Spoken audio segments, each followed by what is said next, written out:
Hello family, I'm Robert and I'm a real alcoholic. Hey Robert. I would like to welcome everyone to the Atlanta Step Up Society Big Book Study. The name of our study is Change Your Thinking, Change Your Life. Let's open with a moment of silence, followed by the Serenity Prayer. Serenity Prayer. God, grant me serenity to accept the things I cannot change, the courage to change the things that I can, and the wisdom to know the difference. I want to thank Ken and the rest of the people last week who conducted the book study in my absence. And I went back over the tape, and I think he did an exceptional job. And everybody else that kind of supported him, I want to thank y'all also. I heard some good stuff last week when I was reviewing the tape and the DVD, and I like the way he presented it. You know, like me, I'm giving you the textbook example of how to do it, 12-step call, and Ken kind of gave the example of how it's probably really done in the application. You know, because nobody walk around with a textbook. But my purpose is, because people all over the world watch this, and we need an update, Wayne. All over the world watches this YouTube. If you don't believe it, you can check my email or Gmail on Friday morning. If we do the book on Wednesday, do our study, we don't put it on YouTube Thursday. Friday morning, I'll be getting email from China, Africa, Japan. Where is it at? You know, they get a little upset because they so used to getting it at a certain time and a certain date on a certain place, you know, in that time zone. They be looking forward to it. And I also noticed that a lot of people that are instructors of the book is now implementing it in their fellowship. So they will listen to our study and how we break it down, and then they're going to do a meeting and break it down that's similar to what we do here. Last time I checked, you have 4,000 different people watch your video. 4,000. All right. That's 4,000 a week. Different people. Yeah, different people. So that's expanding. And all I do is do it up here and go home. And it just, you know, it just expands. You know, I listen to a lot. It's kind of off course, but a lot of spiritual people will tell you, if you're not expanding and helping people, you ain't serving no purpose here on this planet. You know, so, and that's not us. And I'm kind of going to get back on that tonight. But I also want to touch on something that's important. The next chapters, like to the wise, the family afterward, my employer, those chapters, and the one with the vision, they got the AA vision in it. Those chapters are very important. So I think it's, you know, I don't promote AA, but I will promote a good meeting. You know, and I think it's a good meeting going on. I tell everybody, you need to be over there. So I would like to promote this meeting. So people need to bring in somebody. Don't come alone. Bring somebody from your home group. You know what I'm trying to say? Encourage people to come. And the reason I'm saying that because y'all, I see y'all every week. But I see new people, you know. But I also know that people watch our YouTube. Professors watch us on YouTube and send their students. So that's telling you about what we're doing. Are we supposed to be carrying the message and working with others? Or letting somebody not in our fellowship do it for us? There's something missing. So we need to go out and get some more people. And because the next chapters are dealing more on a practical application. How do we become productive members back in society again? Not just being clean and sober, we got to go home to the husband and to the wife. We got to go to work. We got to deal with our family. That's what them chapters are about. So I think it's time, you know, a lot of people can stay sober, but they struggle in those areas. But I know I do. You know, I do. I can spend more time with my daughter instead of writing a check all the time. You know what I'm trying to say? It's easier to hand out some money than go there and sit all day and be with the grandkids all day long. You know, one of my pet peeves is the clock. I always like, okay, I'm gonna get there at 12, I'm leaving at 2. I'm predestined before I get there. You know, I'm clocking in and clocking out. You know, so I need some help. You know what I'm trying to say? I need help.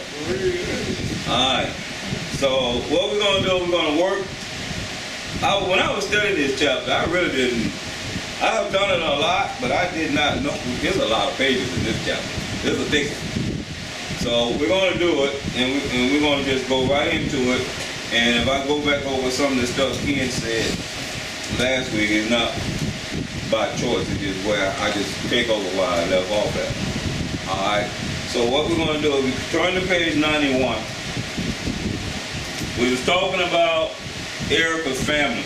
And, you know, I used Erica with her permission because that's a textbook example of how I 12-step someone. She didn't come from a treatment facility here. I met her through her family and then reached out to the family, and we reached out and we got her, and we got her over to here, and now she's celebrating 2 years. All right? So we're going to start where it says, when your man is better, the doctor might suggest a visit from you. When your man is better, the doctor might suggest a visit from you. Though you have talked with the family, leave them out of the first discussion. Under these conditions, your prospect will see he is under no pressure. He will feel he can deal with you without being managed by the family. Call on him while he is still good. He may be more receptive when depressed. All right, I'm going to go back to Erica just for a second. I never, ever spoke about Erica's mother and father to her when we were doing the 12-step call. In fact, the week before last was the first she ever heard, and she almost been coming up here 2 years, that I was doing all this kind of behind her back. She didn't even know it. So when I was saying it to you, and you were receiving it as new information, she was also sitting here receiving it as new information. Now that's anonymity. Alright? So it says, when your man is better, the doctor might suggest a visit from you. So what I did was, we didn't have a doctor involved, I invited her over to the Stepper Society. She came over here. Alright? And it says that, though you have talked with the family, leave them out of the first discussion. We didn't discuss anything about family. We just talked, had a mutual conversation. But you got to remember now, I had a lot of information about her from her mother. I knew how much money she flowed. I know how many boyfriends she had. I had a lot of information, how much education she had, what church she attended. I had all this downloaded in me. So I knew how to approach her when the time came. So we were just having a general conversation, right? And it says, under these conditions, your prospect will see he is under no pressure. Y'all remember how families always pressure us to get treatment. And then a lot of us took their suggestion, got treatment for them, and relapsed. So that just made it worse. That was Kim talking about last week. That made it worse. Now you're going back like a failure, you know what I'm saying, with your head down, and they still pressing you to go get some help. That's a good deep resentment. It says, he will feel that he can deal with you without being nagged by his family. Call on him while he is still jittery. He may be more receptive when depressed. Let me tell y'all something. What I do is when I'm talking to people, parents and stuff like that, or brothers and sisters or siblings, whatever, I'll wait. I say, the next time he get high, broke, feeling stupid, disgusted, hurt, depressed, give me a call. That's when you really, people are more receptive to get something, is when they're down and out. If he's coming up out of that depression, out of that remorse, only thing he thinking about is one thing and one thing only, some more drugs. Alcohol or drugs, it doesn't matter. You got to get them when they're really feeling depressed. down. You know what I'm trying to say? Like sitting on a park bench, hopeless. It'll sound more interesting then. Give me about 10 more hours, sobering up a little bit, I'm gone. That's the way of the disease. Next paragraph. Keep your man alone if possible. At first, engage in general conversation. After a while, turn to talking some days of drinking. Tell him enough about your drinking habits, symptoms, and experiences to encourage him to speak up himself. If he wishes to talk, let him do so. You will thus get a better idea of how you ought to proceed. If he is not communicative, give him a sketch of your drinking career up to the time you quit. But say nothing for the moment of how that was accomplished. If he is in a serious mood, dwell on the trouble Looker has caused you. Being careful not to moralize or lecture. If his mood is light, tell him humorous stories of your escapades. Get him to tell some of his. It says, see your man alone, if possible. At first, engage in general conversation. Well, I saw her alone up here, okay, in my office. Then it says, after a while, turn to talk to some phase of drinking. Tell him enough about your drinking habits, symptoms, experience to encourage him to speak of himself. What I did with Erica was I got her in there. Since I had the information, I started out talking about education. By me going to the University of Maryland, I remember drinking, like studying and drinking. I would always get me a 6-pack of beer and a few Percodites, and sit down to study. I drank a few. I'm taking my notes because I always been wanting to take notes on 3x5 cards. That was just my technique of studying. I carried 3x5 cards all the way through college. Then they came up with these little rings in the hole. You know, you can flip it. And I had that. That's what I did. But what I noticed was when I'm studying and writing on the 3x5 card, the first 5 or 6 card was in perfect English. But the 3rd or 4th bill, it might write me look like wings. All scribble scrabble and numbers you can't read, you know. So I could tell when I went to study in my notes the next day, I could tell where I was sober and started getting drunk. And by the time I got the perk that done kicked in and the last beer, I couldn't read nothing. It just scribbled. So I would tell her and she started laughing because she can identify with that. But it was her that I got the information from my mama. You know? All I was doing was tricking her. I take my experiences that relate to her experiences and tell my experiences to her. And she'd start laughing and she started talking about what she did, but she didn't know that I had it all, it was already pre-planned. That makes sense? Right. So, and then it goes on to say,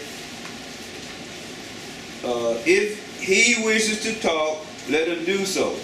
You will thus get a better idea of how you ought to proceed. If he is not communicative, give him a sketch of your drinking career up to the time you quit, but say nothing for the moment of how that was accomplished. So better put it in a nutshell. You want to tell them, you know, what it used to be like, what happened, and stop. Yeah, but don't go into what happened. You leave that part out right now. All right? See, and it's a reason for this. It's a spiritual reason for this, to stop. Because most people want to teach you how to stay clean and sober without doing the disease concept. They want to take you right on in to trying to stay sober, but we won't teach you the malady. That's the first thing you got to do. So they say stop, halt, don't go no further. Because you better know what you're talking about. That makes sense? All right, then it says that, say nothing for the moment of how that was accomplished. If he is in a serious mood, dwell on the troubles liquor has caused you, being careful not to moralize or lecture.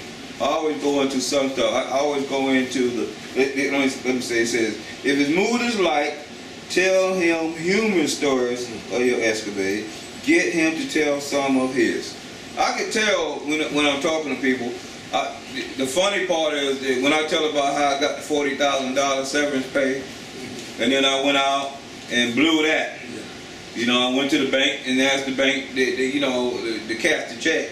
They was asking me about CDs and what you want on this kind of account. I know I want cash. You know? So after I did all of that, that would get somebody to laugh.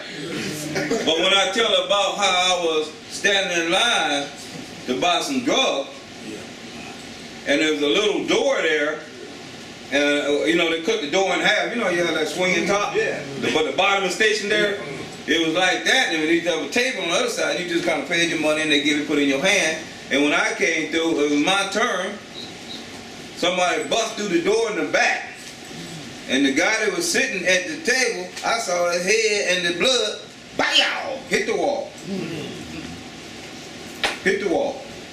And the two guys who shot the pistol, they were looking at me. I looked at them. They let me go. But the drugs was on the floor. But I worried about my life, I worried about what's on the floor. I reached my hand under that thing, opened it up, got on that floor, picked up what I needed, then I left. Just the sight of the blood will let you know how serious it came in. You know what I'm trying to say? And then sit outside and watch the ambulance come, the police come, I walk them through their whole routine. Yellow tape, everything. Did you see something? No. Nothing. Now you say it like that.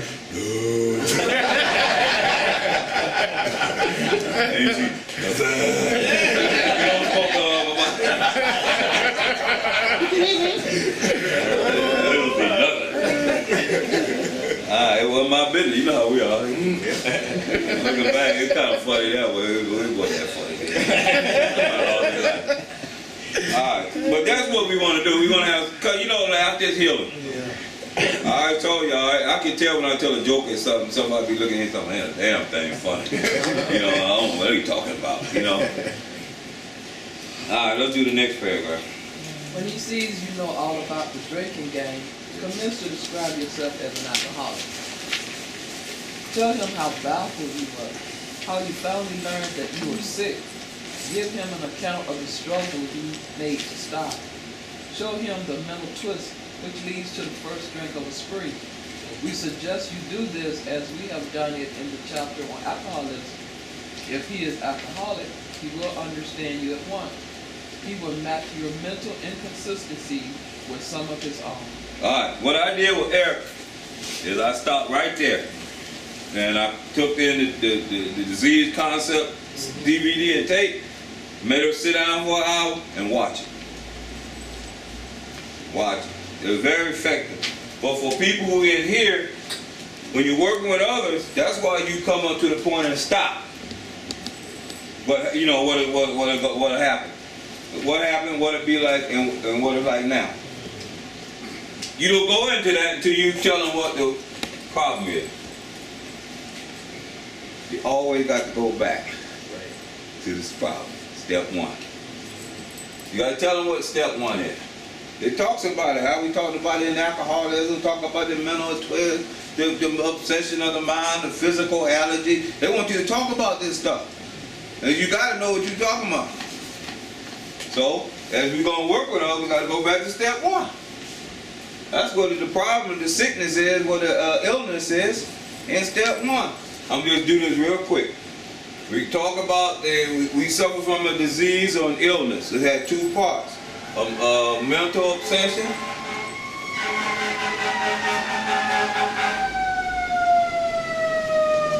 and a physical allergy. Alright? Or you can reverse it. Alright? Let's talk about the physical allergy. The book says we suffer from an allergy, which is the physical It's physical, it means it's in my body, and it's a phenomenon of craving.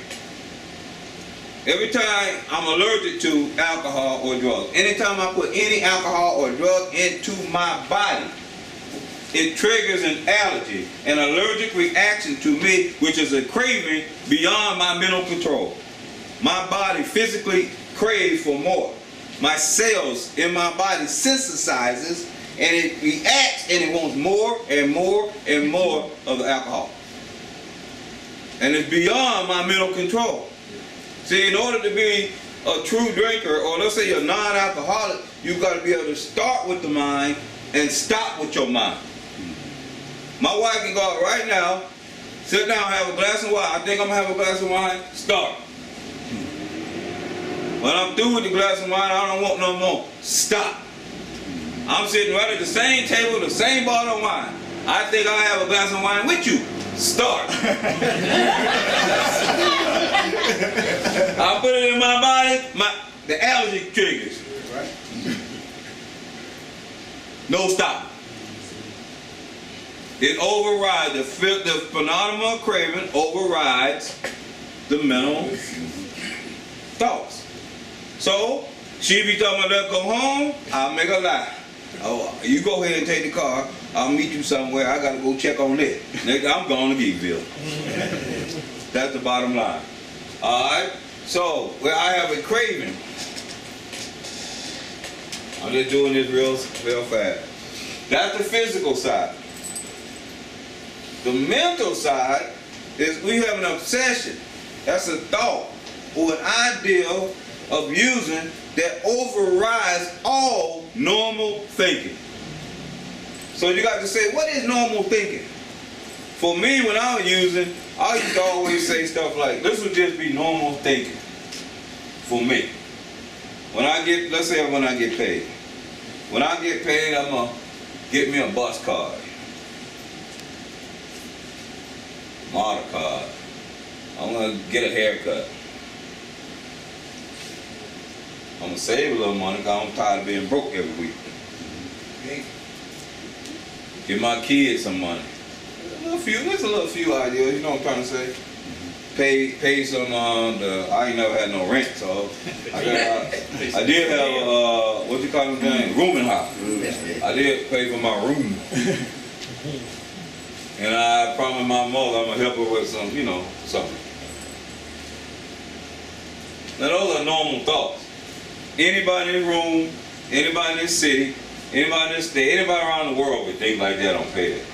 That's normal thinking. There's nothing wrong with that.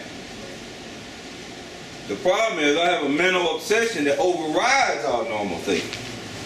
So I get the money in my pocket. I say, well, let me go on up here to Kroger, because Kroger Plaza, you can knock out all of this. Now Walmart, you really knock it all out. You can get a haircut in Walmart now. You know, pair of glasses, dental work, you know, they got all that in the front. You know, insurance, it don't matter. Bus card. So, let's say I'm going to Walmart. On my way, I'm going to get all this done at one place. Money order, everything. It's done at one place. On my way there, beep, the obsession. Hold it, Robert. Before you go do all that normal stuff, just get you one. One drink, one hit, it don't matter. Just get you one. I listen to that obsession. Okay, I get me one, then I do this normal stuff. But my problem is, soon as I hear the mental obsession, I yield from this stuff, it overrides it, I put it in my body, it triggers the craving. Once it triggers the craving, I'm off to a well-known spree. Emerging in remorse. Remorse is when you really want to talk to somebody. When they sitting down looking stupid, broke, disgusted. Yeah, a detox. That's a good remorse home. Camp. Right? And detox tell you anything. Oh, I'm ready. I'm 100%. Never use it again. You can talk, it clear as day. 2 weeks out of detox, you got, who is this person? Remorse.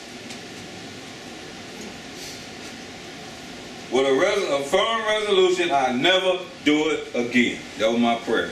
Lord, you get me past this one, I never do it again.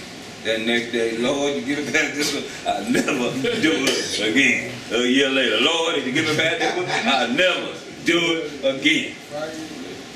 Over and over and over. That's the insanity of it. So basically, this is it, and we just repeat the pattern over and over and over. That's what our problem is. Now, when you're talking with a newcomer, you can juice it up. You know what I'm trying to say? You can talk about how you mistreated your kids, made promises and broke them all the time. How you took the money that was supposed to be for your house note and something like that and promised it to the significant other, the wife or the husband, you went back and got it and spent up the beer money. You know what I'm trying to say? You can add on, but you got to kind of give them some kind of a structure of what you're talking about. It's just not out in the air. You can talk about the mental twist that they're talking about in this paragraph, how my mind used to, I had maybe thousands. That's why you got to change your thinking. I had thousands of little concept or clues, like mental clues, that I used before I used. I used to think like, in order to have sex, you got to need a gin. I don't know if it made any difference, but you know, I never did it sober, so it didn't make no difference. You know, it just went along with what somebody told me. Right? Yeah. So that was a part of it. I used to think that in order to dance better, I had to be drunk. I had to be intoxicated in order to dance. Now I see all these little kids, you know, these movies they make, they dancing, they behind them, and they ain't had nothing. They love to dance. I just love to drink. And I had all kind of little stuff, you know. Golf. I never played golf, but I was a golfer. Because golfing permitted alcohol. I'll get in the cart, a little cart, and ride around the golf club with a case in the back and hit the ball. Boop. But I didn't know how to keep score. I didn't know nothing. I even went out there, after the first time I went on the golf course, I went the next day and bought me a $500 set of clubs. Not because I wanted to play golf.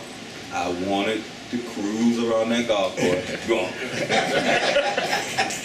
My mind always had thoughts like, in order to go to a baseball game or a football game, I have to get tips.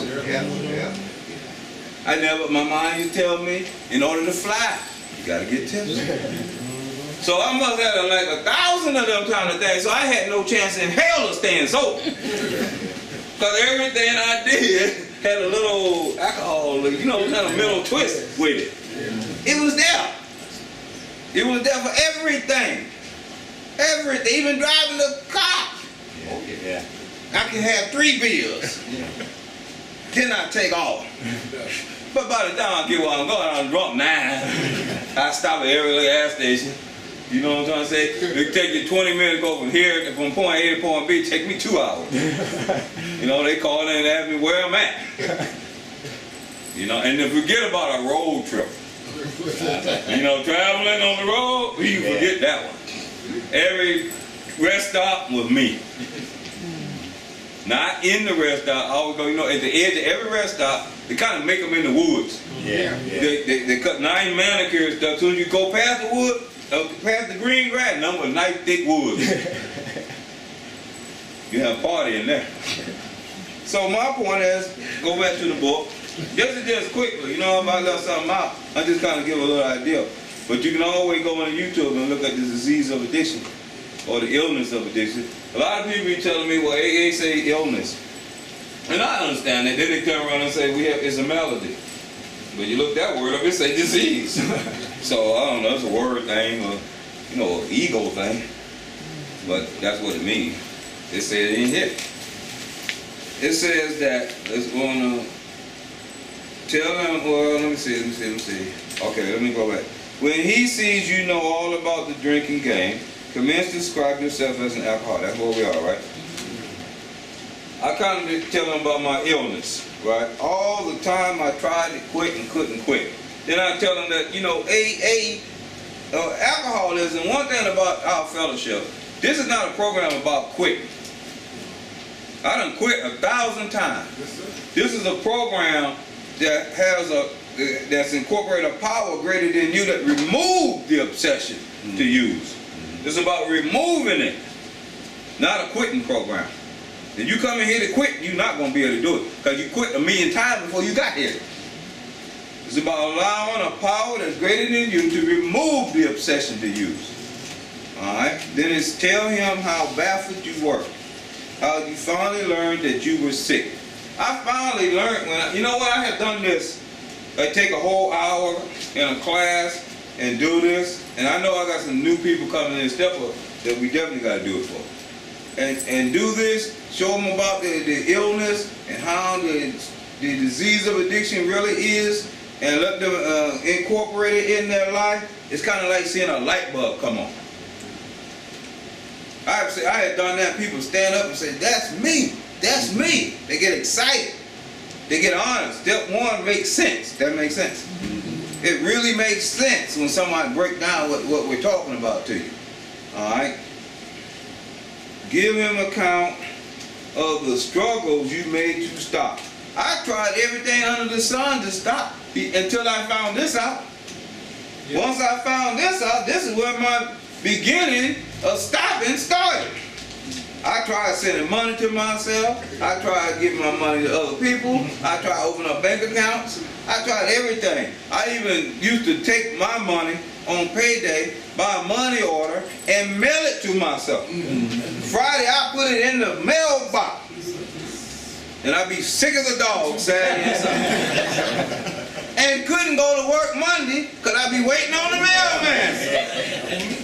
I had to take off on Monday to finish what I should have went on and did Friday. That $100 in the mail. I done even tried to open up the mailbox. Yeah. You can't get that one though. And then you know that's federal, so you got to be looking on your shoulder. You know. And they have a tendency about when they get locked up, ooze. You know what I'm trying to say? You do a real crime, you can go in and then get out of there that afternoon. I might bail you out, but you do something stupid like breaking in the mailbox, you gonna sit there for a little while. You know? I done did some stupid stuff, and they let you sit there a week. And then you see someone, well, why he getting out? He killed somebody. You get urine in the wrong place. You can sit here.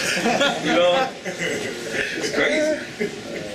Give an account of the struggle you made to stop. Show him the mental twist which leads to the first drink of a spree. Nobody drinks without thinking about it. In some form or way, you're going to have some kind of a thought. That's why you got to learn to catch them thoughts. It might not be conscious all the time. You know what I'm trying to say? It might not be preceding. But if you're a real alcoholic like me, right before I always got ready to put it in my mouth, something told me this ain't too smart. Yeah. I had some kind of a clue to tell me you don't think you should be doing this. You know? So it's always some kind of mental twist. And then I told you that I always had like a little scenario to go with it. I always had it's always connected to some type of behavior. That makes sense? Some type of human behavior that I was going to participate in. The alcohol was in that. Alright? Even to everything. I remember me and my first wife, you know, this is the mental twist we're talking about. We lived, when we went to Fort Campbell, Kentucky, the housing wasn't available. So we had to live our post for like 2 months in a trailer park. Right? In a trailer park waiting on your housing and your furniture in storage. So we didn't have washing machine and dryer in the trailer park. So 2 months, every Saturday I would wash the clothes. I'd go down there, get me a six pack, talk with the people in the laundromat all post, and wash clothes and get drunk. So when we got ready and our furniture came, they had damaged the washer and dryer when I got on post. So we donated the washer and dryer to the Goodwill. Okay? So my wife was saying, I think income check, something came around, right? She said, well, let's go get the wash and dryer set now. I said, oh, no. Can't do that. Why you know, have big old room, pantry for the washing and dryer, hookups and everything. That's out. I'm washing clothes. Every Saturday I got this. We don't need no washing clothes. You know, when I was doing my step work, I said, wow, that was crazy. That was insane. Yeah. But to me, it made sense. Because I was always addicted to going out pole, getting drunk, washing clothes, fold them nice and neat, take me 5 hours with one load. You know, crazy. But that's that mental twist we're talking about. All right. Then it says that we suggest you do this as we have done it in the chapter of alcoholism. If he is an alcoholic, he will understand at once. He will match your mental inconsistency with some of his own. You guys just matched it with some of my own because you were laughing at it. Right? That's how it means you can identify with it. Yeah. All right, next one. If you are satisfied that he is a real alcoholic, begin to dwell on the hopeless feature of the malady. Show him from your own experience how the clear mental condition surrounding the first drink prevents normal functioning of the willpower. Don't at this stage refer to this book unless he has seen it and wishes to discuss it. And be careful not to brand him as an alcoholic. Let him draw his own conclusion. If he sticks to the idea that he can still control his drinking, tell him that probably he can, if he is not too alcoholic. But insist that if he is severely afflicted, there may be little chance he can recover by himself. If you are satisfied that he is a real alcoholic, 9 times out of 10 we're going to know it before he is. Because we know all about the symptoms. When they talk, you know what? If you deal with somebody, let's say you sponsor somebody, and everybody that ever sponsored somebody or was friendly with somebody in the fellowship, if they relapse, get them to, when they come back, you know, and we're going to talk about that, ask them what happened. And sit them down and say, let's get real. So maybe I think I can help you. Tell me what happened. It'll always be just like this, the problem. They'll say, like Little Ray Robin Hood, on my way to Grandma's house. You know what I'm saying? I had no thought of using. Yeah. They all told me don't walk through them woods, but I did it anyway. On my way there, beep. Some told me, go on this side of the woods. Y'all told me stay on the path. Don't come off the path. Go off the path. I went over there. I thought I was going to be safe. I just got me one. Soon as I got me one, it hit me. They ain't going to say physical phenomenon or something like that. I put it in, and it got so good, I wanted more and more and more and more and more. I ended up being there 3 days, well-known spree. And when I came up out of it, I was sick of the dog. My grandma passed. I never got a chance to see her. I added on to the remorse. Yeah. What you do after that? My cousin came and gave me a hit. I started all over again.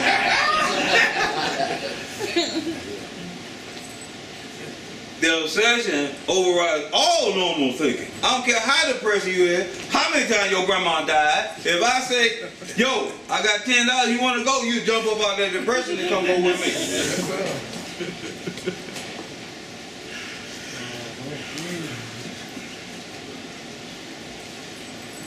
That's hopeless. If you are satisfied as a real alcoholic, begin to dwell on the hopeless feature of the malady, illness, disease. Show him from your own experience how the queer mental condition surrounding that first drink prevents normal function of the willpower. Just going and washing clothes with my own mind and returning with folded clothes at a reasonable amount of time, that's using your will. Your own thinking, your own power, your own mind. But the queer mental twist was in that scenario. That makes sense. What made it not become normal, because as soon as I got in there, that would have been 1 or 2 hours, could have took 8 hours. And if I went and got the little package, it could have took 2 days.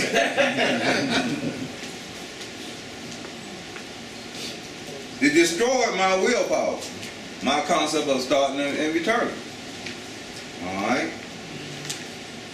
It says that don't at this stage refer to the book unless he has seen it and wishes to discuss it. And be careful not to brand him as an alcoholic. Let him draw his own conclusion. If he sticks to the idea that he can still control his drinking, tell him that possibly he can. We see that all the time. All the time. If he is not too alcoholic. Let me tell you, we had a group, the New Rush Hour Relief Group, that I was a part of for a long time. And it meets in rush hour. Right, Jay? Right. And the group is, if you're a member of the group, you get to see the uniqueness of that group. Because business people and people from all over the world will go downtown in Atlanta on conventions. And they find out about the New Rush Hour Relief Group, and they would come over there, or the courts would send people, because it was prime time. They came out of the convention, they come right over there for the meeting. And a lot of them were court ordered or business people, and their main thing was just to make it through the convention without getting drunk. You know, so they don't lose their job. You know, because they already know, if I just stay right here, come see y'all 4 days, on Friday I'm going back. They'll never know I was an alcoholic. So they would do that meeting, but the uniqueness of that group, they sit in battle with you about this one now.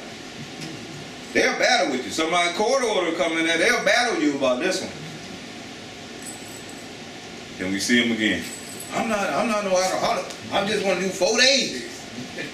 So I can save my job. Because if they saw me drunk, I'm fired. Then you were alcoholic then. If they gonna fire you, they don't see you drunk before. But you couldn't, you know, I'm just saying that people will come in there and think that they're not alcoholic. Alright?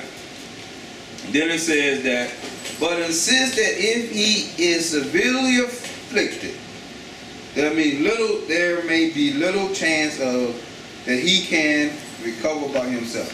Kim was telling me the other day that how hard it is to come up here and be trying to read and talk. You know what I'm trying to say? It says that, but insist that if he is severely afflicted, there may be little chance he can recover by himself.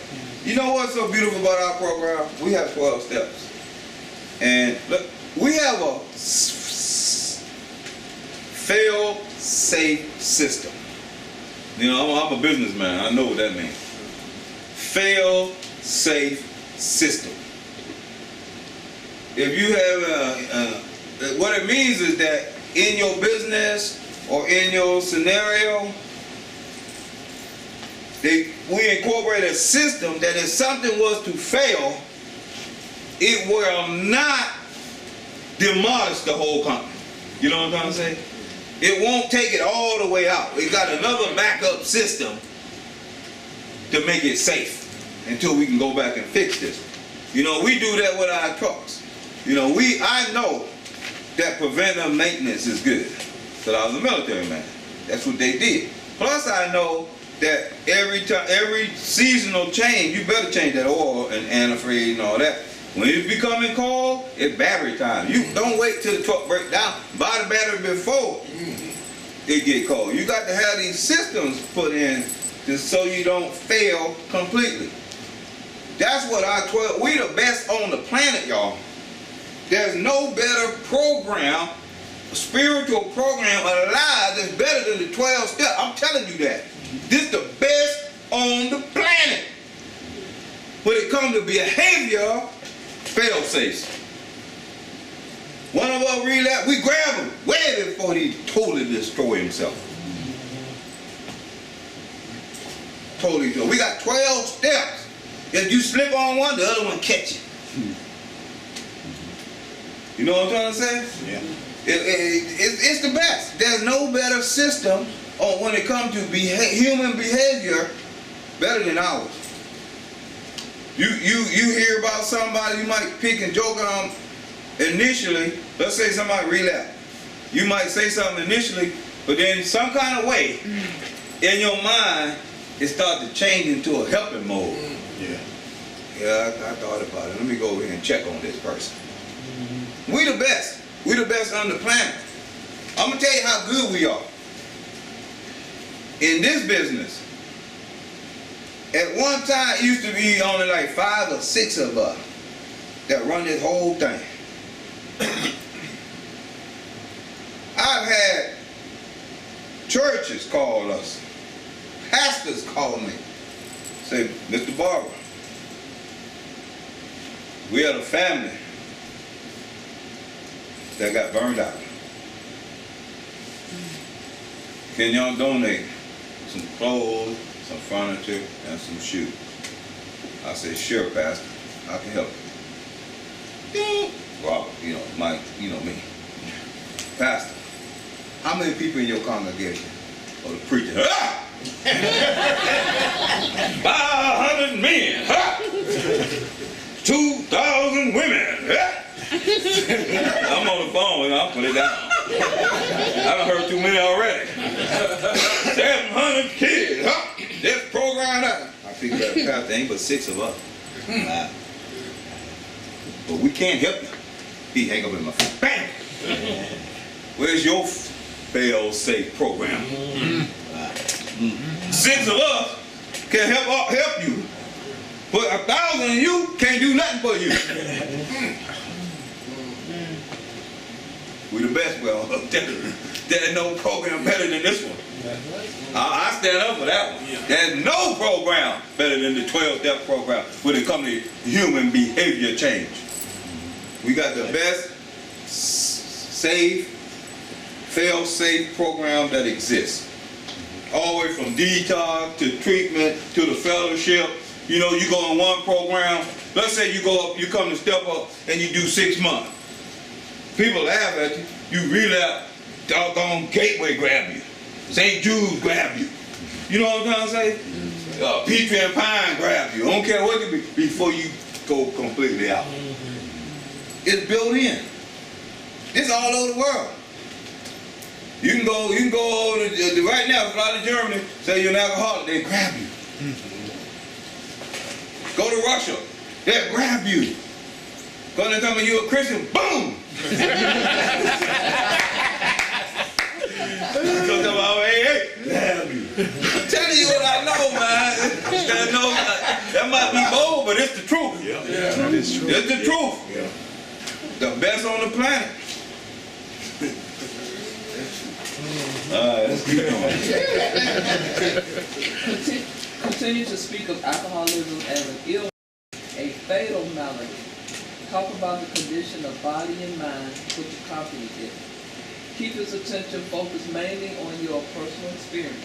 Explain that many are doomed who never realize their predicament. Doctors are rightly loath to tell alcoholic patients the whole story unless it will serve some good purpose. But you may talk to him about the hopelessness of alcoholism because you offer a solution. You will soon have your friend admitting he has many, if not all, the traits of the alcoholic. If his doctor is willing to tell him that he is alcoholic, so much the better.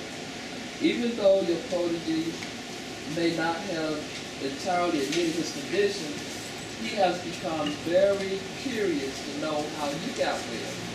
Let him ask you that question, if he will. Tell him exactly what happened to you. Stress the spiritual feature freely. If the man be agnostic or atheist, make it emphatic that he does not have to agree with your conception of God.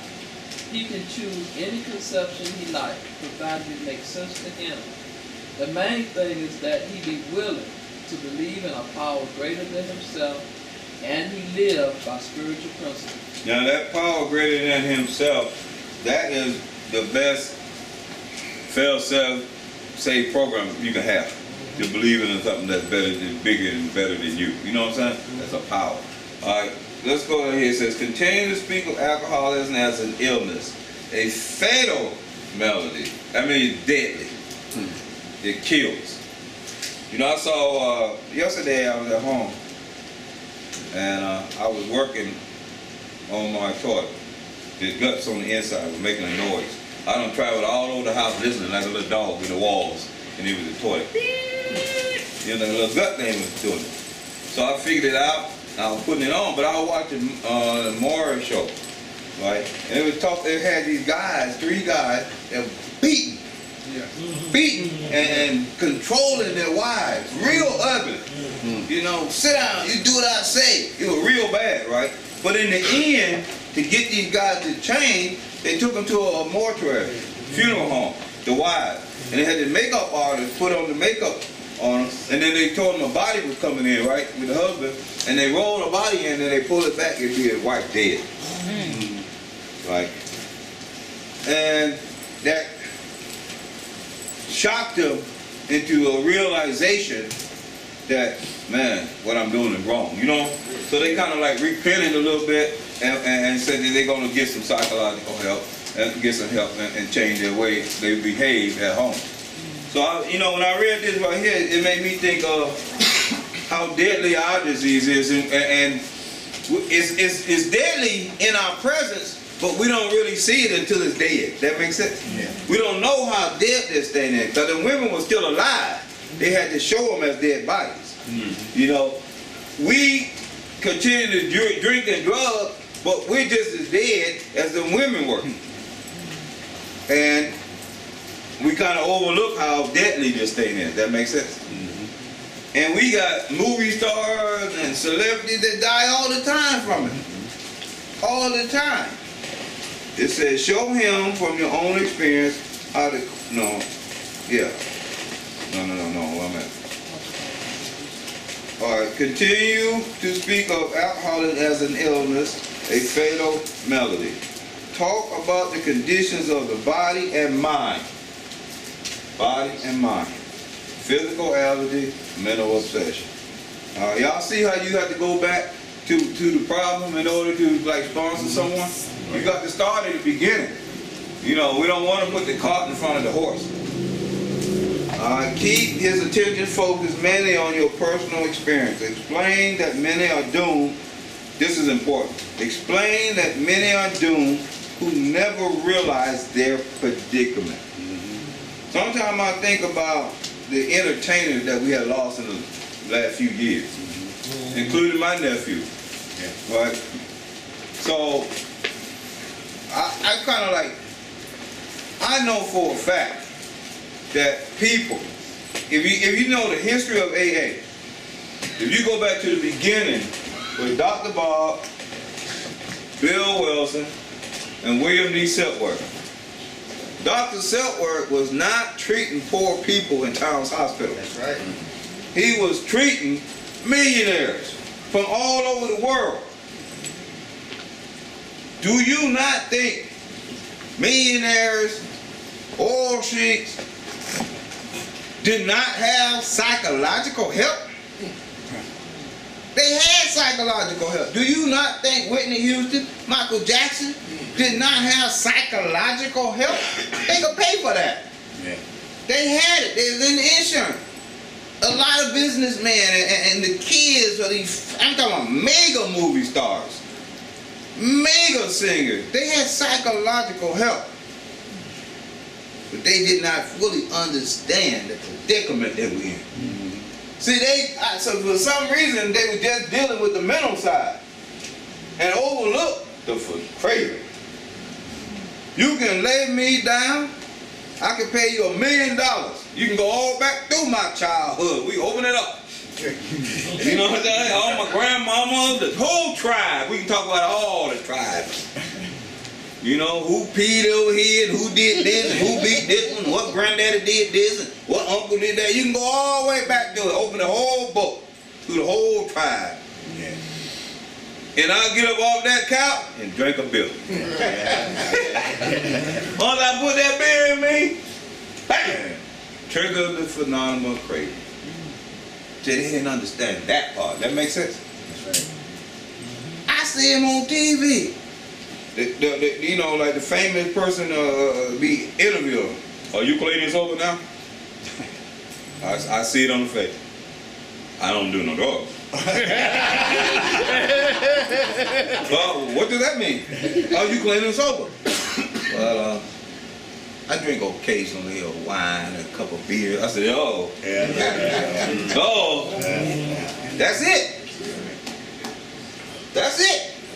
So this statement is true right here. It says, explain that many are doomed who never realize their predicament. Then it goes right when it said that. I don't know why they do this, but these were some bold people who wrote this book. They say, as soon as they say that they don't know the predicament that they're in, they say, doctors, come right out and tell you. A rightly lost, that means dread or dislike, to tell alcoholic patient the whole story unless it would serve some good purpose. Trying to leave you in the dark. Yeah. The bad purpose is that I don't have to come back and see you no more. And pay you. How is that?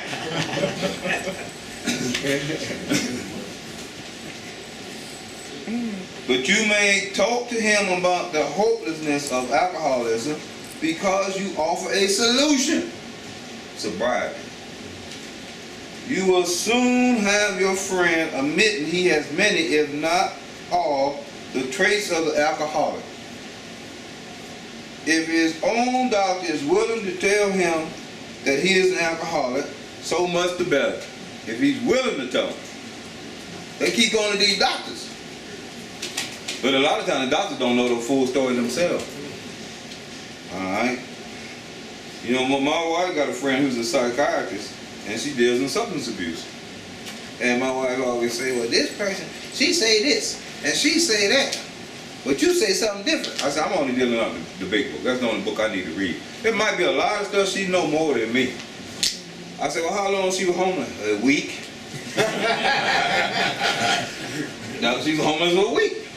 How much does she did? Well, she smoked a little herb. I said, well, she's talking out of knowledge and what she read in a book. I'm talking out of experience. Right. Two different ball games. Yes, sir. Yes, sir. All right. Then it says that if his own doctor, even though your protege may not have entirely admitted his condition, he has become very curious to know how you got well. And it says, let him ask you that question, if he will. Tell him exactly what happened to you. Stress the spiritual feature freely. If the man be agnostic or atheist, it is emphatic that he does not have to agree with your conception of God. You know, right here and there, I found it that when I'm talking about how I got, what really happened to me, I talk about this first. Because this is what changed my entire life. Step one. Understanding the disease of addiction. That's what set it off. You know, I had quit and tried a million things to stop. But once I understood about the mental obsession and the phenomenal craving, I tell people, I read the doctor's opinion so many times. I went on the internet to find out about what they were talking about. Then I started playing it in my own head. You know, the mental twist, what they was talking about. And I started seeing little pictures, snapshots of how I was using it. I seen so many snapshots of the mental twist, the little games I was playing, the little, you know, the little clues that keep the habit loop going. You know what I'm talking about, right? Yeah. The habit loop, keep it going. I saw something in there, I didn't have a chance in hell to stay clean and sober. I had too many of them. Everything I did had a little snapshot with alcohol in it. Everything. Just walking through the mall, I had to go and get me a drink. I couldn't eat lunch unless they had a bill. When I wake up in the morning, it was routine to grab a beer. I was doomed. But when I found about this and I couldn't take one, that changed the whole game. It was this. Alright? Then they say agnostic or atheist. Y'all did this very well last week. It said that he does not have to agree to your conception of God. I did that because for me, my mother, my relatives, I followed the plan that they had with God. That's what I followed. I didn't follow it too well, but I made attempts to follow it. Yeah. It wasn't working like that. But when y'all told me I can pick my own, it gave me some, I had a lot of dread about it, a lot of doubt, skepticism. I was scared. But what I did do is I said all I need just a God to, just for the day keep me clean. That's how small I started. You can start small. I was able to let go of my mama and what everybody was taught me. I just need somebody to keep me clean that day. And then I ran across one guy that was a counselor at St. Jude. He told me that I was really, really depressed. He said, "You getting this God thing all confused." He said, "Read Genesis." He took me outside and we read Genesis 1. And at the day 6 when God made man and woman, he made everything else, and he said it was good. Then when he made man and woman in his image, he said that we were very good. Yeah. Put that adjective in front of it. Very good. And he said, you sitting here, you depressed and all that, and you want a relationship with God, God already made you very good. That gave me a little bit more push. You know what I'm trying to say? I didn't need much. So my thing is, there's a lot of people have more church knowledge than me, but I start gaining experience.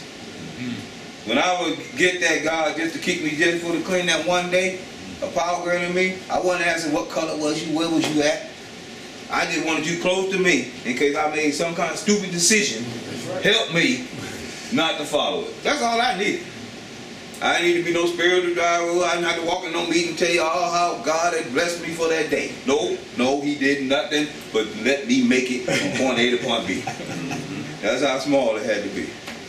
All right, thank y'all for a good minute.